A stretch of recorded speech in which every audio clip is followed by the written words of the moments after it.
Hey guys, Brady here with your daily tennis lesson. So we're on angles week, and today specifically we're looking at the angle backhand. And you're going to see some similarities between this video and the last video, which was forehand angles, but definitely some slight nuances between the two. So let's go ahead and have a look. First, racket path. And again, we're going to compare this angle backhand to kind of just a standard drive backhand. So in terms of racket path, we want the swing to get a little bit steeper. And what I mean by that, and I have a one-handed backhand, these points are all going to kind of be the same for all you two-handers out there, but you're going to see it with a one-hander today. With regard to steeper, okay, on my standard drive backhand, the backswing tends to drop just below the height of the tennis ball when I'm going to go into contact, a couple of inches. So to create more of this steepness in the swing, I want you guys to start dropping the racket quite a bit lower. And again, this is in relation to the tennis ball. All right, so if I've got kind of a standard waist height to midsection ball coming in, rather than only being a few inches below that, I want that racket to drop down. And I think you guys see I'm pretty close to my kneecap there. If I went even lower than that, it's not an issue. We can really create a very steep swing path on this ball. To balance out the fact that it got lower, obviously means I'm going to be coming up higher through contact. That's going to create arc, right? And we need that arc to get that ball dipping in on this angle.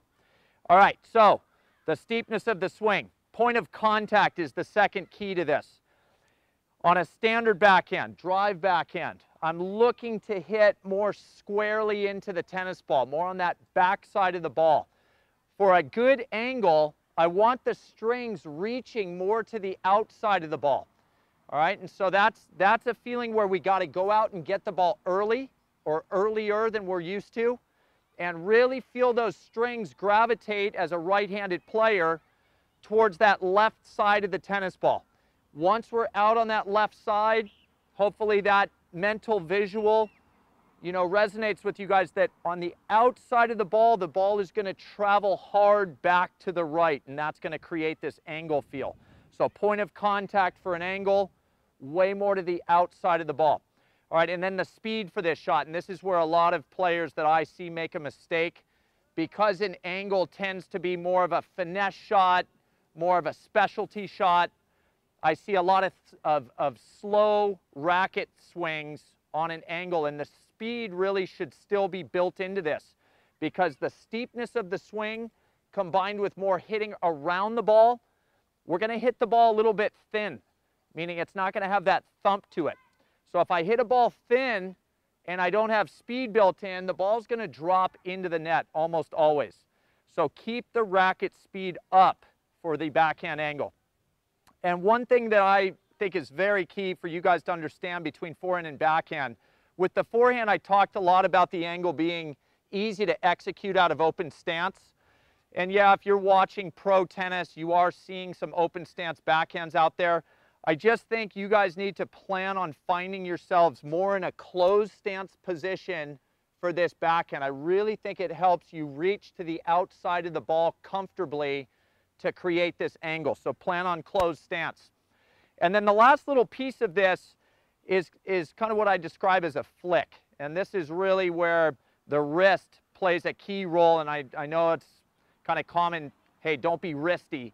But on an angle backhand, to have this little flick that you see Federer use a lot, I tend to use it quite a bit, that racket is going to pick up extra steepness in the swing, which we said is a good idea.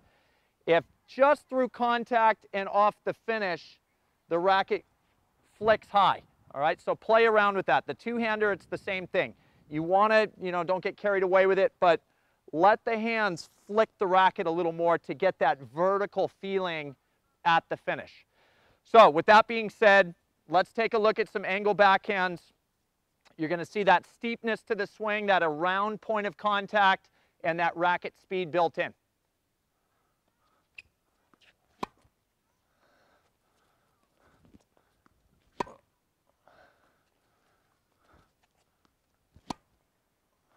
All right, so, and you guys can see to help this shot, I think I get quite a bit lower to really help that feeling of letting the racket dip. And then once I'm down, it's like everything has to go up at that point. So play around with that feeling that you don't stand up too tall to hit angles. Let the body sink in so that it helps the drop in the racket. And then, you know, where else can I go from here? I just feel like I have to work up the tennis ball from that point.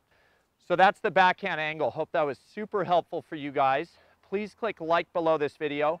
And if you haven't subscribed to our channel yet, please do so, as well as check down below me in the description of this video. You'll find the link to 3 free courses that Mark and I have put together. I think you'll find those very helpful as well. All right, so until next time, be well, and we'll see you soon at Daily Tennis Lesson.